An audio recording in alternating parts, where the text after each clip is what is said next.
Welcome to Giant Cocktails, a podcast where two lifelong fans talk about the San Francisco Giants while drinking homemade cocktails. Now, here are your hosts, Ben and Matthew Henry.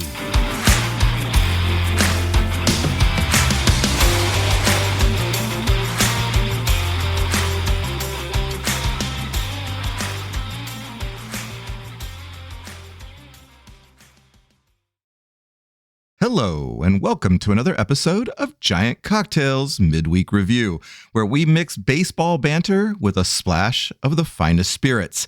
I'm your host, Matthew, curveball connoisseur Henry, and joining me as always is the man who once orchestrated a 3-team trade for the last lemon twist at the bar, the undisputed Sultan of Stirrers, Ben Bourbon Baron Henry.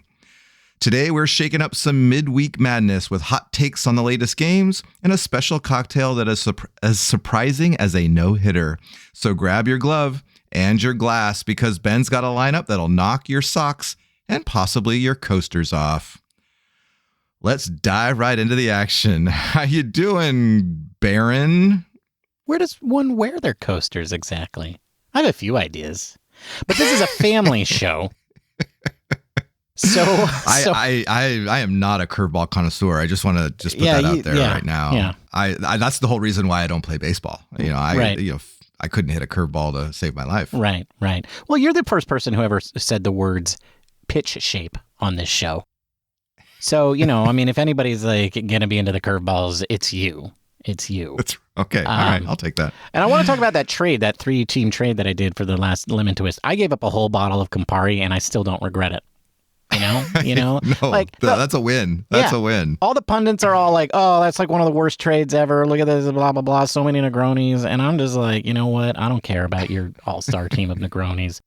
Do you want to be the Los Angeles Dodgers and just have a Negroni in every position? Then be disgusting. Yeah. You were the Farhan and the Campari was Joey Bart. And, you got your wish. That's right. No matter how good it was. Exactly. I didn't want it. I didn't want it. I had my own red colored liqueur. It might just be fruit punch, but I've got it. But it's your fruit punch. Yeah. Well, I'll tell you what though. I'm glad my fruit punch has stopped spiking the ball in the dirt and has finally started to throw some runners out. Amen. Oh Amen. Man, he took down my boy Jazz and then gave him the waggle, the finger waggle. That's right. The little Dikembe Mutombo kind of thing. I loved it. Yeah, that was pretty sweet. I was like, if you're going to finger waggle anybody, it's got to be Jazz, right? Because Jazz can't complain about anything. That's true. But anyway, we're on a short time frame today, midweek review. So, Sultan of Stirrers, what are you drinking today? Oh, well, this is the surprise cocktail. This is the one that's going to knock your coasters off. Or something. Yeah. Today, folks, thank you for asking, Matthew. I don't know if you asked. You did. Today, folks, I'm drinking a cocktail that I'm calling the Drunken Monkey. Yes, I named it after myself. What does it have in it? Well, it has 1.5 ounces of Smith Cross Rum. Why 1.5 ounces? Because that's when the bottle ran out. Then it has 2.5 ounces of Plantation 3 Stars rum. It has 1 ounce Banane du Brésil and 2 dashes of chocolate bitters. Combine the rums, the banana liqueur, and bitters in a mixing glass with ice. Stir to your desired dilution. If you're really crazy, you don't need to do that at all. Then you strain it into a rocks glass, add a large chunk of ice, garnish with a copious amount of Luxardo cherries. And copious means at least 3, or you're a cheap monkey or a curmudgeon monkey, and you don't deserve to be a drunken monkey, and that's what I'm drinking today, the Drunken Monkey. All right. Well, that sounds actually really amazing, and if we were on a cocktail show, I'd ask you more about it, but we're not, so moving on. I am drinking a cocktail that I stole from the famed bar Death & Co. called Gilda. What's in Gilda? Well, it's 2 ounces of Blanco or Reposado tequila. Tonight, I'm rocking the Reposado. A 1/2 ounce of pineapple juice, a 1/2 ounce of lime juice, and a 1/2 ounce of cinnamon syrup. You combine all those into a shaker with ice, and you shake it for a good 10 to 12 seconds, double strain it into a coupe glass, and garnish it with a lime wheel or a pineapple wedge if you want. It is a sweet and lovely, almost tiki-esque drink. And that's what I'm drinking today, a Gilda. Radner. That's all I thought of when I was, hearing that. Yeah, absolutely. All right. Well, I guess maybe we should go over what we're going to talk about today, Ben. So the Giants finally won a road series, and we can't be more excited than that, right? It would have been nice if we could have swept the road series, considering we were playing the Marlins. But, the Giants finally got a win. A win. W-I-N-N, win. That was kind of the secret to the win. Because it wasn't the huge amount of runs they scored. No. And we'll talk about that. We'll talk about that today. Then we're going to talk about something that came to me during the middle of this series, specifically in Game 2. Yeah. When I realized that my role on this podcast has always been the optimistic one. Correct. I am the one that provides the optimism. You're the curmudgeon. That's right. Who maybe doesn't put enough cherries into his drink. And right now I'm feeling rather curmudgeonly. And the optimism is waning, Ben. So we have to talk about that today. We do. We really do. Because I don't feel like I'm the only one. I feel like there are probably others in the same boat. And then we'll finish it with a little lightning round of some various topics that may or may not come up. All right. Well, today is Wednesday, April 17th, as we record this podcast. The Giants are 8-11, currently in 4th in the NL West. I do want to point out, though, over the last 10 games, we have a better record than the Los Angeles Dodgers. So there's that. That's right. The Los Angeles Dodgers pitching is in shambles right now. Oh, that's too bad. And then the Padres, who have had a pretty good the last 10 days, sent Yu Darvish to the IL today. So they may also have some pitching problems as well. Matthew, yes. I don't like to take pleasure in other people's injuries. That's just it's not a kosher thing to do. I just feel so bad for them. It's like yeah. Have another sip of that drink. Anyway, the Marlins. We played the Marlins this week. We went 2-1, and like I said, got our first road series win, and that's what we're going to talk about today. So, Ben, the Giants got a much-needed win this last 3 games in typical Giants fashion. It weren't pretty. No, and last episode we started to talk a little bit about runs scored and the average of runs scored. The Giants are in the bottom half, but not too far from average. But I actually tallied up over the last 19 games how many times they scored more than 4 runs, how many times they scored less than 4 runs, and how many times they scored 4 runs. Okay. And the numbers won't surprise you. We scored more than 4 runs 4 times. Yeah, that's We've not surprising. scored exactly 4 runs 6 times. Wow. And we've scored less than 4 runs 9 times. This is where you channel your Ferris Bueller's mom and say 9 times? 9 times? 9 times, Mr. Henry. There was this old movie that I really enjoy called Defending Your Life. It was kind of obscure and not very popular, but it's got Meryl Streep in it, and it's the whole concept as he goes into the afterlife. And then they review, they pick a number of days to review of your life, and you go on trial to decide whether or not you're a coward or not. That's basically what it is. That was a good movie. That was a good one. I like that one. And the more days that they look at, more of a coward you were. Like the more you sucked at life, basically. Mm-hmm. And the main character in this thing is they're looking at 9 days, and it's like 9 days. There's one point he goes to a dinner, and the guy casually, the waiter, who's super gregarious, asks him, "How many days are you looking at?" And he goes, he doesn't know. He doesn't know at this point how bad that is, and he says 9. And the waiter goes, "Ooh, ooh." That was my response, Matthew. That was my feeling when you said 9 games that they've scored less than 4 runs. The Italian afterlife waiter in me went, "Oh, yeah. 9. And we averaged less than 4 runs those last 3 games, and we managed to win 2 of them, which I feel like that's going to be our MO, right? I mean, that's just the way it's going to be. That's the way this team has got to win. I mean, we said it at the beginning of the season. It's one thing to know it's coming. It's a very different thing to actually be in it. Pitching and defense is what this team is good at. And it has to be good at those things because this lineup is just not explosive. It's just not explosive. It is not going to guarantee give you 4 runs per game or anything near that. It is sputtering. It is slapdash. It is random, right? Because it can score 7 runs, right? I mean, Matt Chapman hits lots of home runs. Jorge Soler allegedly hits a lot of home runs. And then, of course, you got Wilmer. Wilmer doesn't play much, but he can also hit home runs. And then you got Lamont Wade Jr. You got all these guys who can hit home runs, but not very often. And they can come in bunches, like 5 in a game, when you're in Tampa Bay. But then, very few in Miami. And so, I mean, but that's the thing. That's how this team is going to win. If this team is going to win, it's going to win like it won on Monday and it won on Wednesday today as we record this podcast. Those are the kinds of victories that this team needs to have. It needs to steal victories when its team can only score 3 or 4 runs.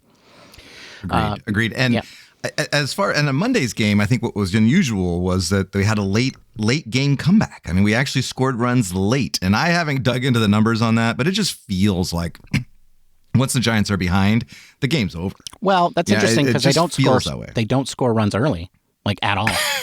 They just don't score. They just score runs. Yeah, I mean, that's what it is. I think we figured it out, Matthew. We figured it out. Those are the numbers, folks. 9 games where they haven't scored. And just to remind you, they played 19 games, right? So you said how many games? The 4 games they've scored 4 runs? Yeah, 4 games they scored more than 4 runs. Well, how many games did they actually score exactly 4 runs?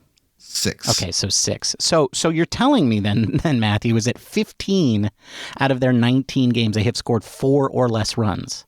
That's what I'm telling you. And I believe the league average for runs scored per game is above that. Yeah, it's 4.5, around 4.5. Yeah, so there you go. And that's why you're 8-11. I mean, like I said, not necessarily because this pitching staff is very, very good, and the pitching staff is very, very good. So this team should perform well, even when it doesn't score lots of runs. But I mean, it is getting to the point though where when the opposition scores 5 runs, the game is over.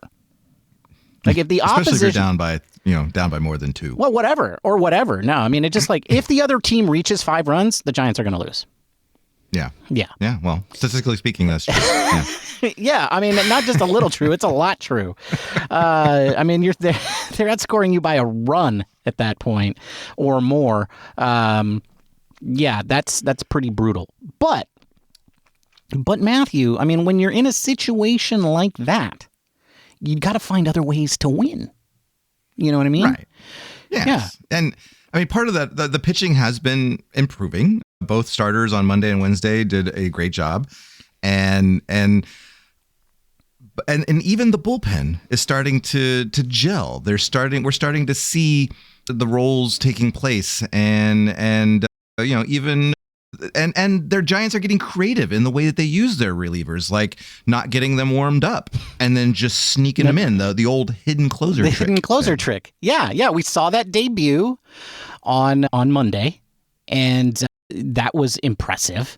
I thought that was very, very clever. I wonder how long Bo Mel and Taylor Rogers worked on that bit because that was quite impressive. I mean, I can't imagine if you're an avid Giants fan at this point that you don't know what happened on Monday. But just to refresh everybody's memory, on Monday, the Marlins had a situation where they had a couple of runners on base, and Taylor Rogers was warming up in the bullpen, and Bob Melvin goes out and he calls for the right-hander. And there is no right-hander warming up in the bullpen. So Taylor comes out. And at that point, the umpires wave him back and say, no, that's not who he wants. He wants the right-hander but there was no right-hander warming up. It turns out there was a communication breakdown between the bullpen and the dugout, and the assistant pitching coach, who was moonlighting as the bullpen coach, didn't get the right people up in the bullpen. And so Beaumel thought Camilo was up. Allegedly, I don't know. I don't know. We'll never know. But to make a long story short, the Giants pulled a fast one on the Marlins, and the umpires of that crew, just including Laz Diaz, just totally let them do that. It was like Keystone Cops out of there. Like, I just kept hearing like. My favorite part of that was how Taylor Rogers sure took his time getting back to the bullpen. Like, he stood behind second base, like where the second baseman stands. A long conversation with the umpires. Yes, and meanwhile, was it Skip Schumacher or whatever his name is, for the manager of the Marlins, comes out and he's apoplectic. Right. I could hear him. I could hear him here, Matthew. I heard him in my house yelling, and the TV was on mute because I could hear him all the way from Miami. That's how loud he was yelling. Yeah, I was almost mad for him. Valid points. He had very valid points. And at the end of the game, he basically told reporters, my only issue was why wasn't there why didn't he start the count at least a 1-0 count, which is totally true. Like, why didn't he? Camilo has been flagged for a ball to open up a count numerous times since the pitch clock has started. Whatever. But not this one? Like the one where he literally wasn't even warming up? He doesn't get a pitch clock violation, which was pretty crazy. Well, that's because Beaumel and Taylor Rogers just did their whole bit. Taylor was out there. He was like, oh, wait, what? No, I really wanted pitch, because he knew that Camilo wasn't up. And he's like, I got to drag this out. But anyway, I love the whole thing. What I loved most... entertaining. This is more entertaining than we would have gotten out of Kepler. I'm telling you. Like, this was, although it was kind of Kepler-esque, it just felt like, that somebody screwed up, and we're used to seeing that. Yeah, that is the kind of screw up that stepdad would do. But, it was just amazing, because it just always feels so relieving when it's your team getting the break, and I just couldn't believe it. You're right.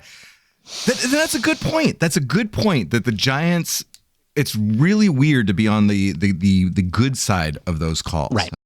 It seems like we're never on the good side of those calls. Right. And that's exactly right. It feels that way because, like, I think a lot of times, things haven't been going well, and it just feels like everything's going against you. But you know what you can do, Matthew, when things aren't going your way?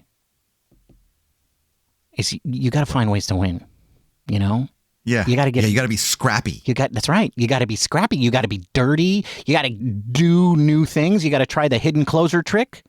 You got to scrape and claw. You have to do whatever you can to make sure that there's enough runners on base when your ace in the hole, Nick Ahmed, comes up to hit so that you can actually score some runs.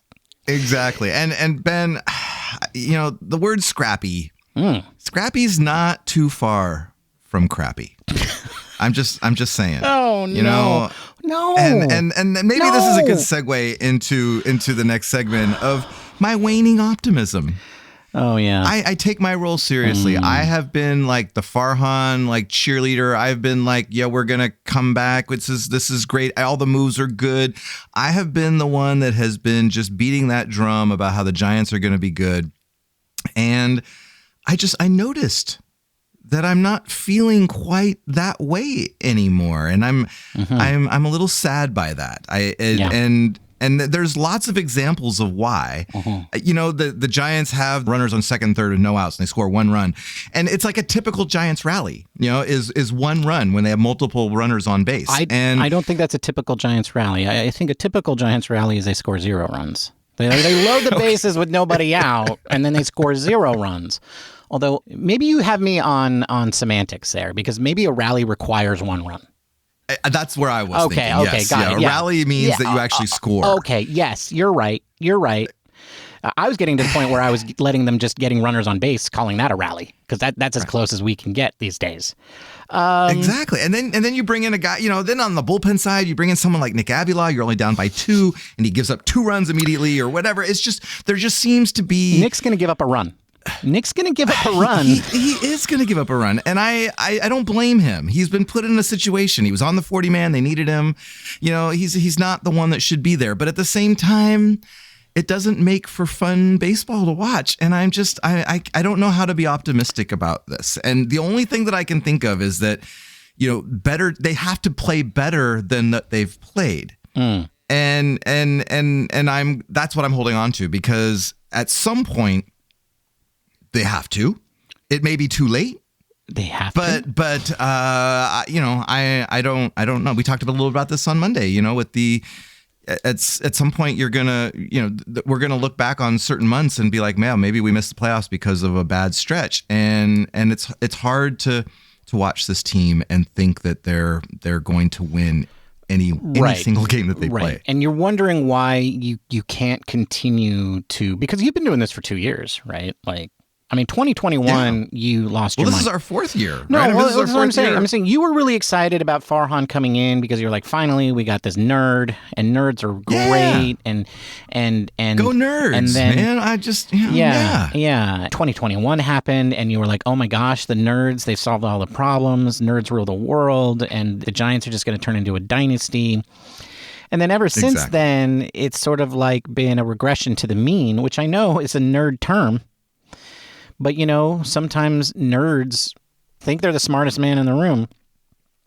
And it turns out they're not. Sometimes they're not? They're not because, you're in the room with the Dodgers. And I get that.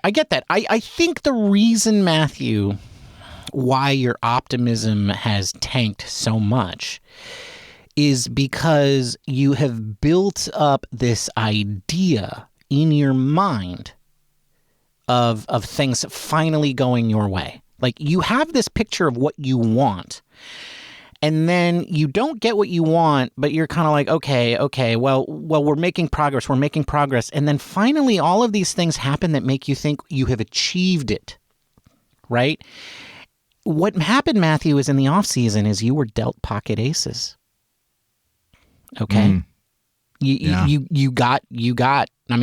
Sort of. I got the hand that I wanted. You got the hand you wanted. Okay, let's say you got ace king unsuited. Okay, it's not the best hand in the world. It's not quite pocket aces, but you got Matt Chapman and you got Blake Snell, right? Matt Chapman's the king, then you got Blake Snell, a legitimate ace, and you're like, ooh, what a good hand.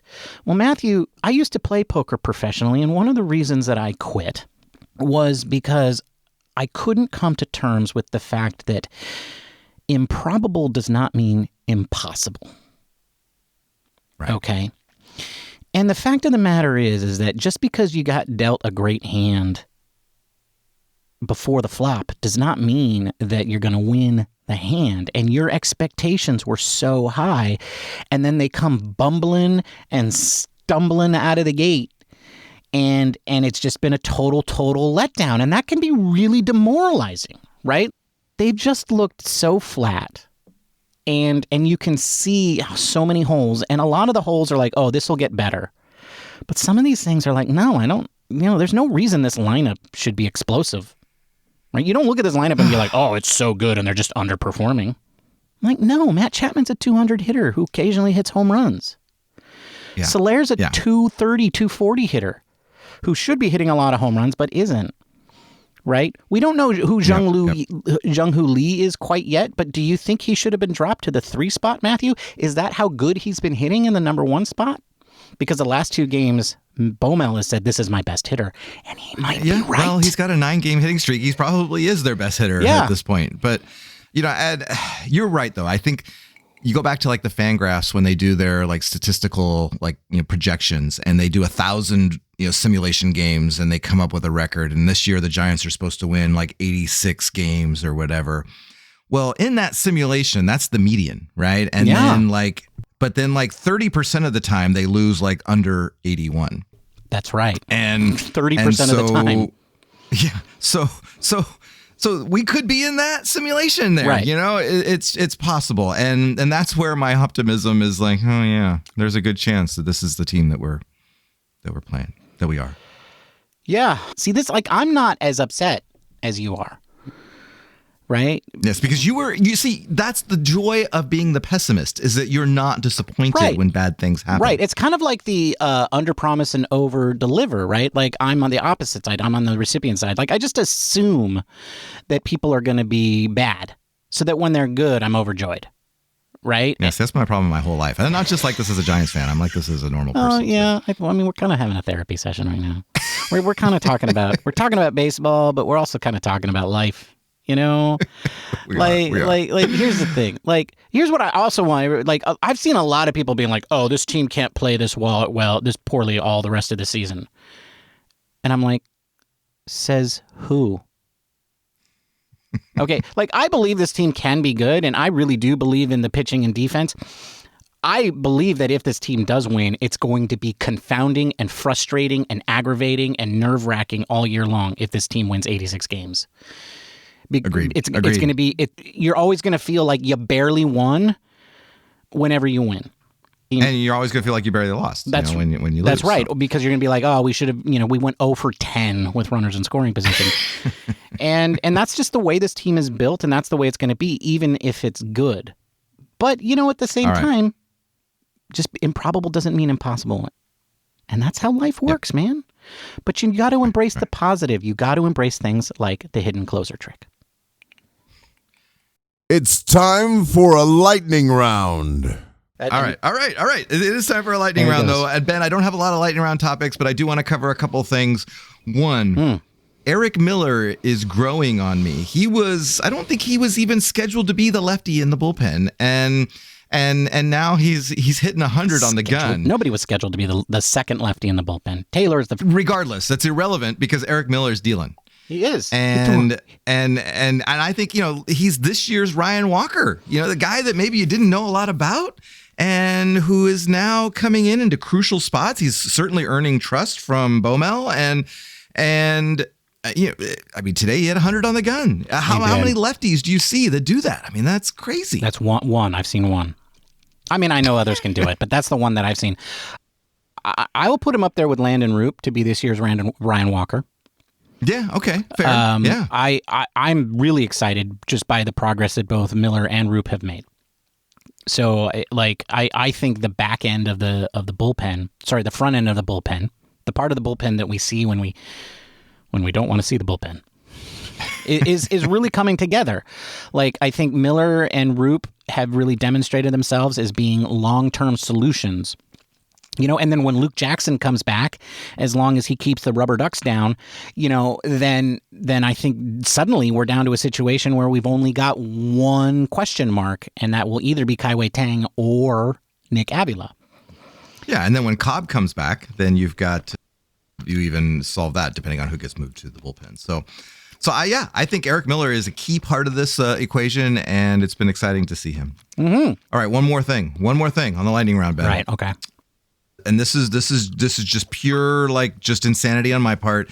But I was scrolling through Instagram the other day, and I came across a John Boy video that was asking name players that have two first names. Now you and I have two first names. Well, between the three of us, we have three first names. This is true. We actually have five first names because of our middle names. Yes. Yeah. Mm-hmm. And so yeah, when Ben and I fill out a form that has last name first, first name second, middle name last, we confuse the hell out of people. But so I want to go with that, Ben. Can you name Giants players with two first names? Ready? You go one and I go one. We go back and forth. Okay. Lamont Wade. Okay, good. I'm going to go with Will Clark. Oh, we could go old timers? You can go old timers too. Okay, yes. I've never forgotten this guy. Doug Henry. Yes, that's the one. I'm going to go a little bit Spanish, and I'm going to go Stan Javier. Ooh, nice one. I'm going to go male name, androgynous name, girl name, boy name. Okay. Patrick Bailey. Okay. Yeah, that counts. Mm-hmm. I'll count that. All right. I'm going to going back to World Series heroes, Cody Ross. I'm going to go with giant who hasn't become a giant yet. Oh, who's that? Robbie Ray. Yes. All right. Last ones. I'm going to throw out one. I'm going to go all-time giant great Jeff Kent. Kent? Yes. Oh, this is my new boyfriend, Kent. Okay. Yeah, I can see it. Kent Clark. Yeah. There's. Did you just say Kent Clark? Did you just, I don't know what I said. Did you just say that? I'm editing this show, right? And that's going in. I'm not going to cut that out, right? You don't edit any of the things that I want you to cut out anyway. No, that's right. Because, I've got to look smarter and more handsome than you. Wow. All right. Wow. Wow. Okay. Well, last one for you. What's your last one?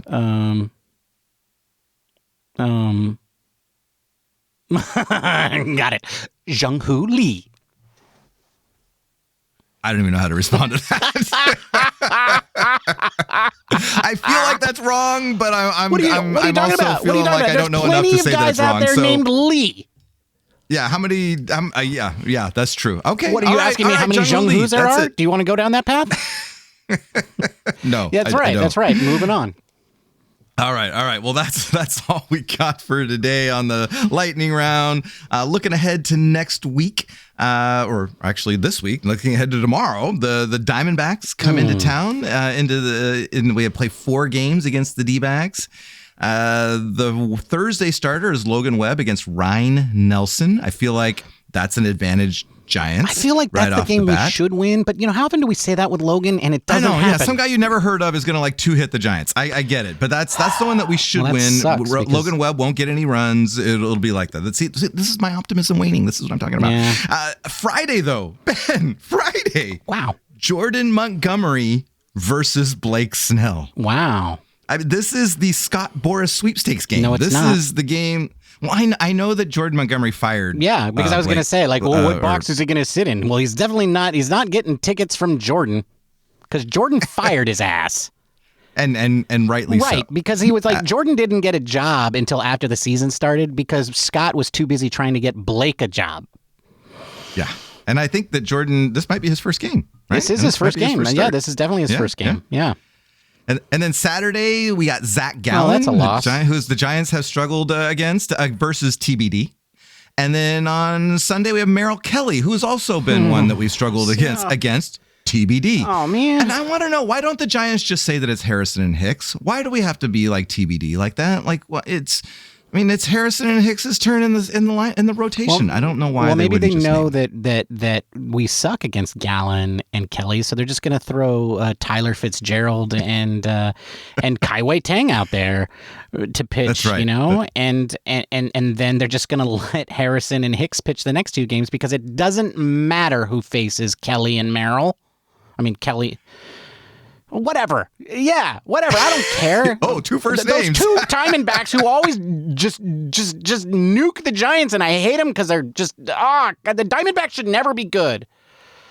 That's true. That's true. All right, and finally, I like to end with famous players that have played for both teams or prominent players.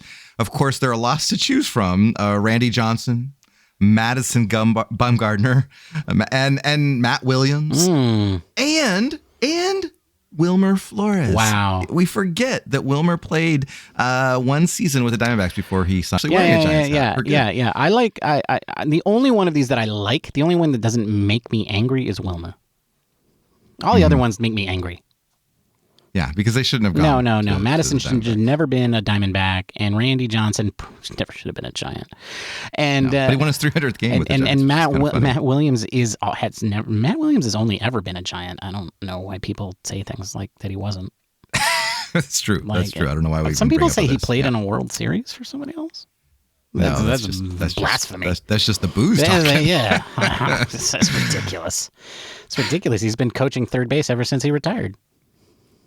All right, folks. I try to move us along and get us in there in 35 minutes, and we're running a little long. So I'm going to wrap this up. Don't forget to follow us on the socials at Giant Cocktails on the platform formerly known as Twitter, on Instagram, on Threads, and Mastodon, where we put up our recipes. And especially on the platform formerly known as Twitter, you can chat with us during games and see my hilarious takes.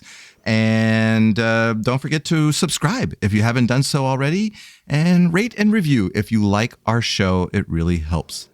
All right, Ben. Well, until Monday, when we break down the Diamondback series.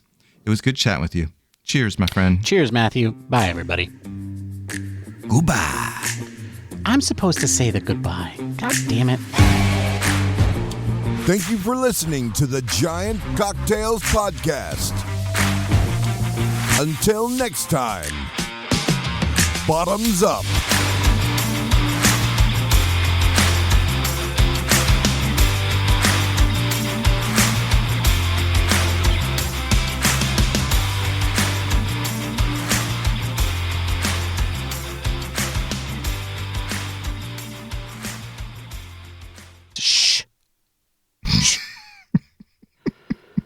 Don't interrupt me. I'm drunk. I kind of want to have what you're having. I'm going to go and scrounge and make a facsimile. Just overproof rum? Yeah, I've got some rum. I don't know how much. I have to go look and see what my rums are. The secret to my cocktail, Matthew, was a lot of alcohol. Yes. What's the secret? Not so secret. I think we got that.